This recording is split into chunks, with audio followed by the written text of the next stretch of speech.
Good evening to the ones they already counted out.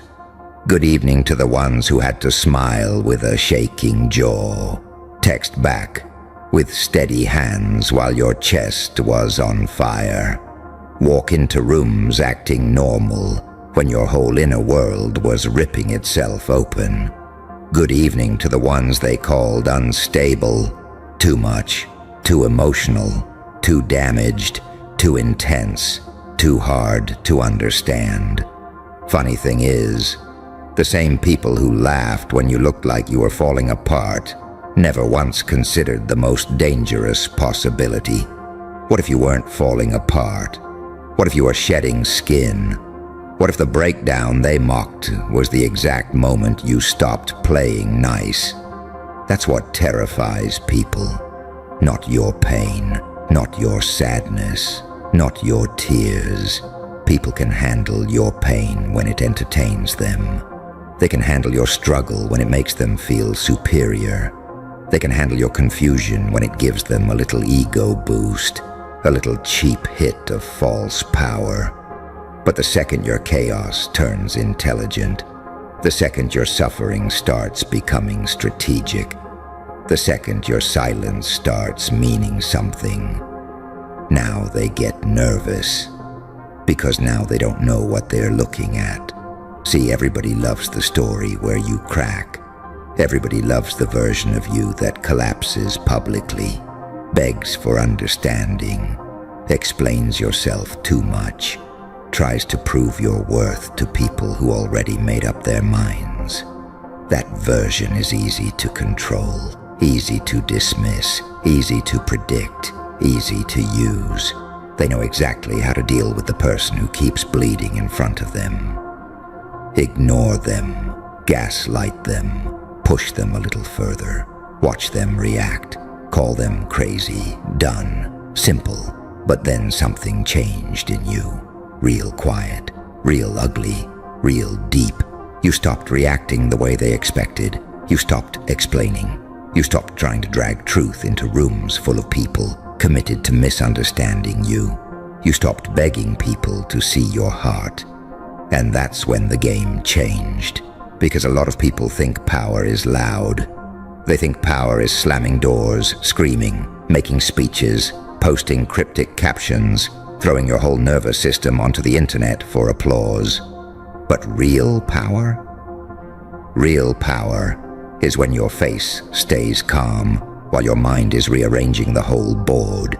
Real power is when they think they've got you cornered, and meanwhile you're measuring exits, memorizing patterns, learning exactly who folds under pressure, exactly who lies when they panic, exactly who switches sides when the lights get hot. That kind of pain is different. That kind of pain graduates. You ever notice how people get way too comfortable when they think you're weak? They get reckless. They talk too much. They reveal themselves. They underestimate your memory. They think because you're hurting, you're not paying attention. Biggest mistake people make. Pain doesn't always make you blind. Sometimes it gives you X-ray vision. Sometimes getting hurt strips away all the fake optimism, all the naive trust, all the soft little fantasies you had about who people are. Sometimes pain sits you down and forces your eyes open with both hands. And once you really see people, you can never unsee them. That's the part nobody warns you about.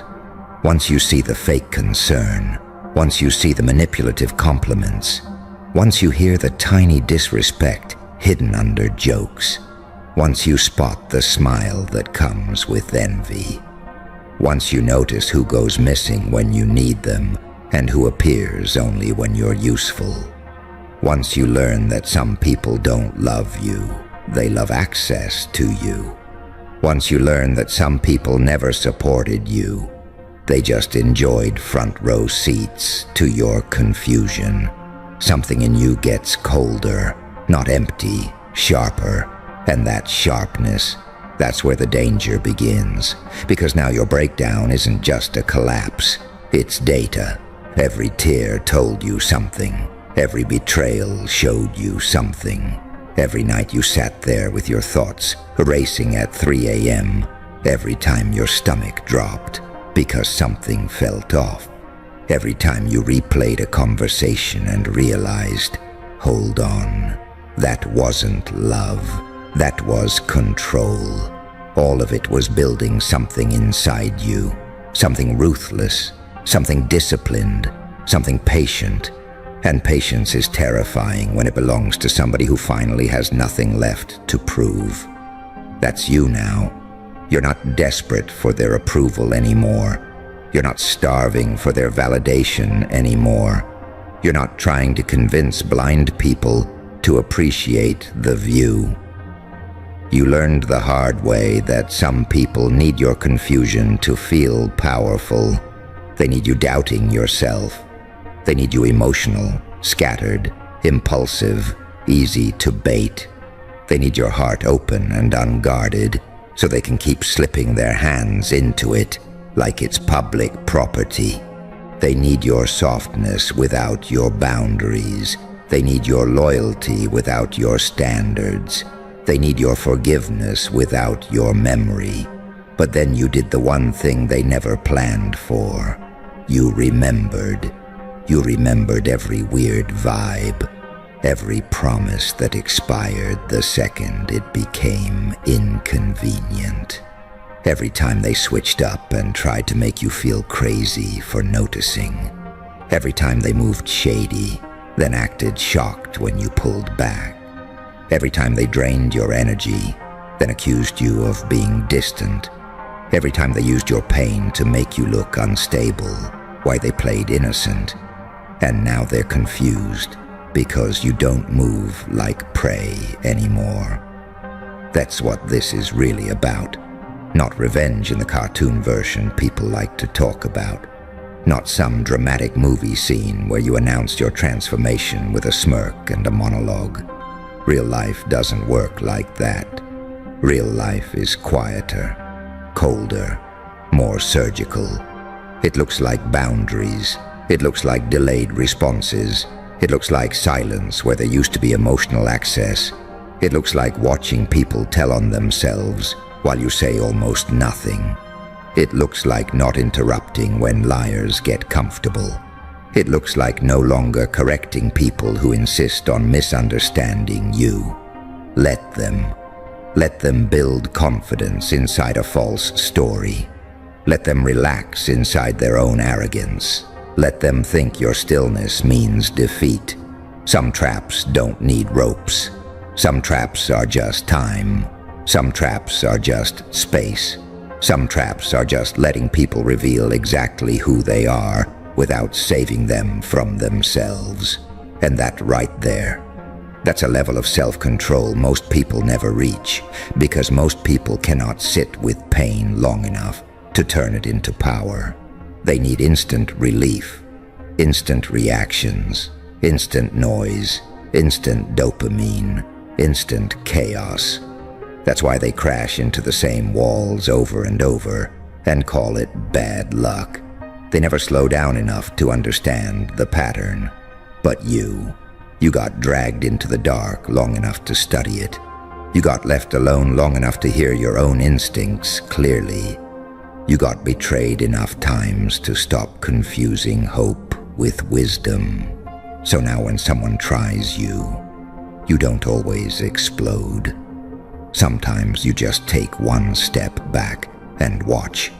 And that watchfulness is heavy, because you already know what most people don't know. Almost everybody exposes themselves if you stop interrupting the process. The manipulator always overplays the role. The liar always adds too much detail. The fake one always tries too hard to look genuine. The user always gets irritated the second you become unavailable. The insecure one always throws little shots when your light gets too bright. The coward always disappears when truth enters the room. You don't even have to attack anymore. Half the time, you just remove your energy and people start unraveling on their own. That's power. That's real power. Not being feared because you're loud, being feared because you see, being feared because you don't need to explain what you noticed, being feared because when you finally detach, you don't do it halfway. See, people thought your breakdown meant you were done. No. Your breakdown was the death of your old operating system, that version of you who kept overgiving. Gone. That version of you who explained your pain to people committed to benefiting from it. Gone. That version of you who kept showing loyalty to people who treated your heart like a convenience store. Gone. And people hate that kind of death because they don't get to attend the funeral. One day they just realize the version of you they had access to is no longer on this earth. Same face, same voice, same body, different code, different standards, different appetite, different threshold, different rules. And suddenly the tricks stop working. Suddenly guilt doesn't work on you. Suddenly their distance feels like peace. Suddenly their opinions feel cheap. Suddenly their mixed signals don't make your heart sprint anymore. Suddenly you're not scared of losing people who only ever showed up. To manage your perception, that shift right there, that's where your life starts getting dangerous in the best possible way. Because once you stop being emotionally negotiable, your whole reality changes. You stop chasing closure from people who enjoyed leaving wounds open.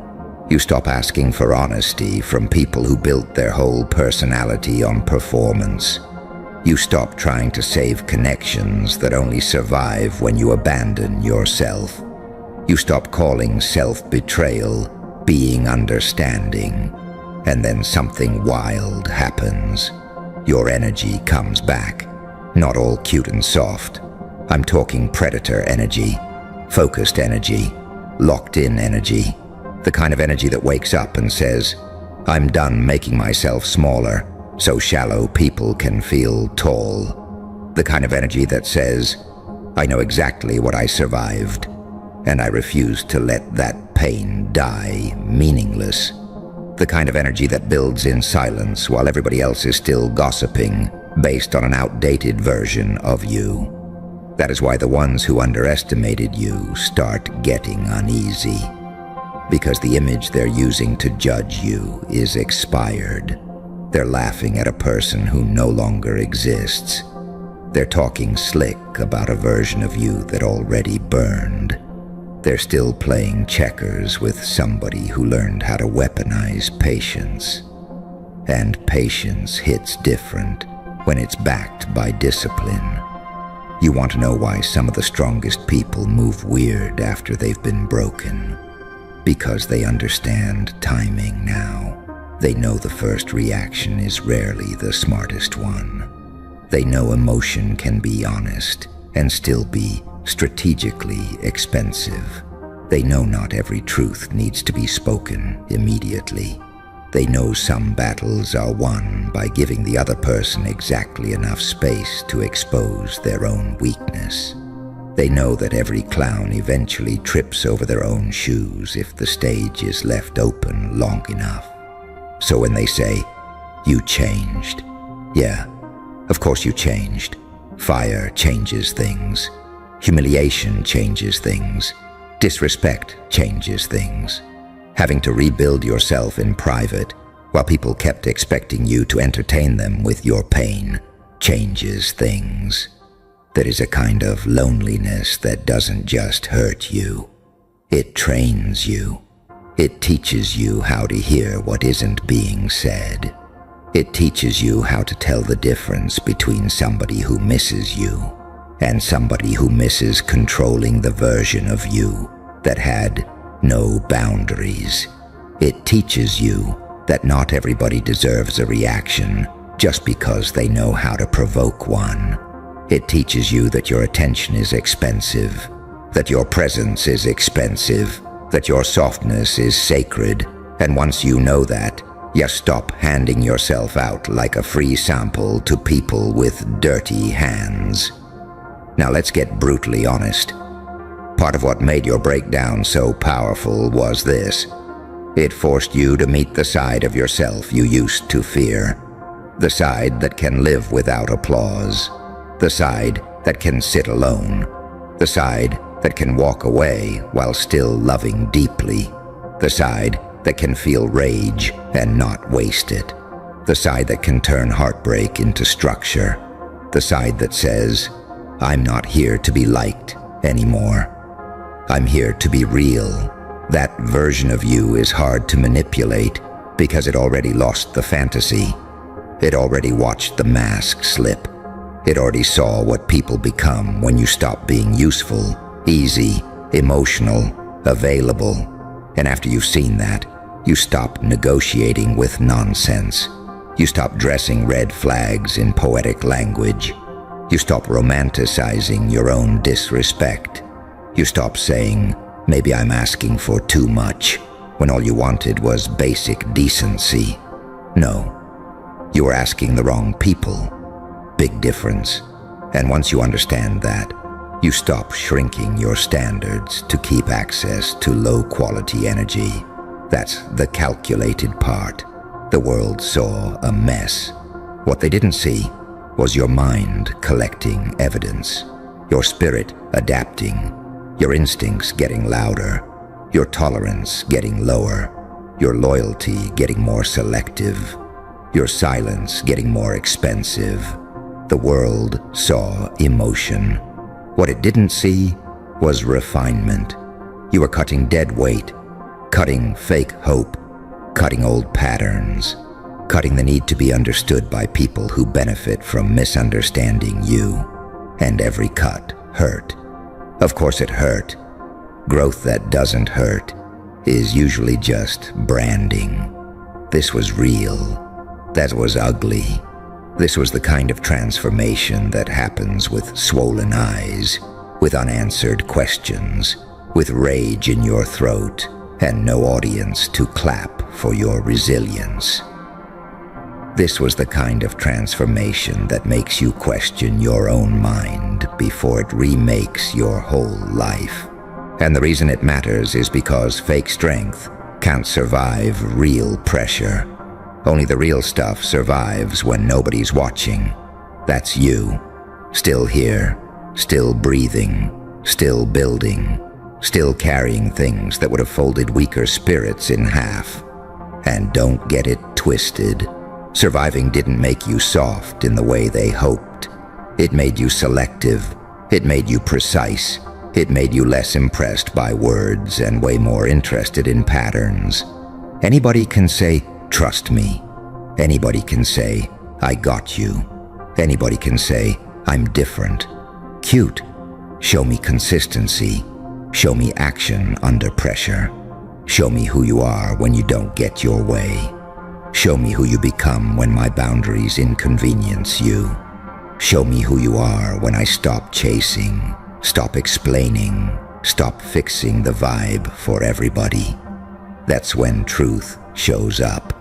And truth is all you move by now. That's why your energy feels heavier. That's why your eyes don't ask for permission the way they used to. That's why some people get uncomfortable around you even when you're calm. Because they can feel it. They can feel that you're not naive in the same way anymore. They can feel that the old access code expired.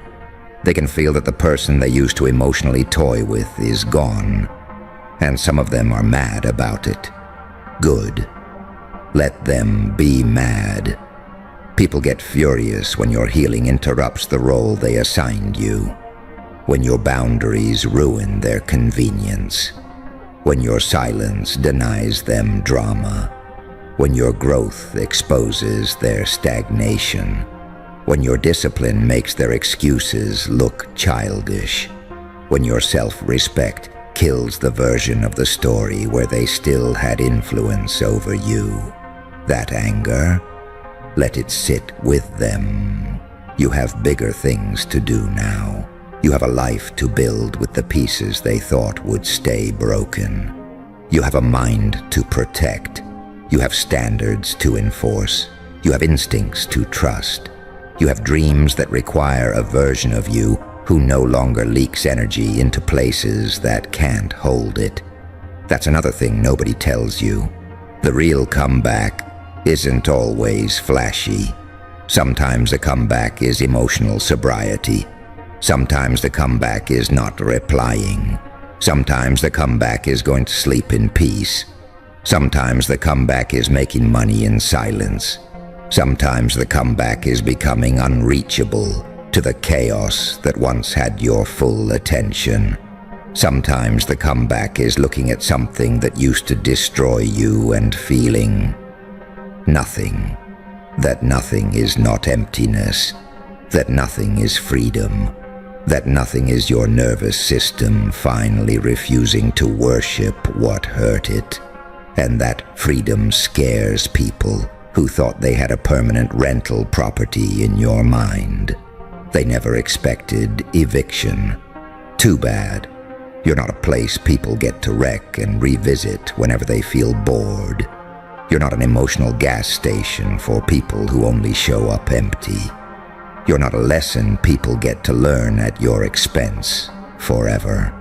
At some point, the tuition gets expensive. At some point, access gets denied. At some point, mercy starts looking like distance. That's where you are now. And let me tell you something ugly and beautiful at the same time.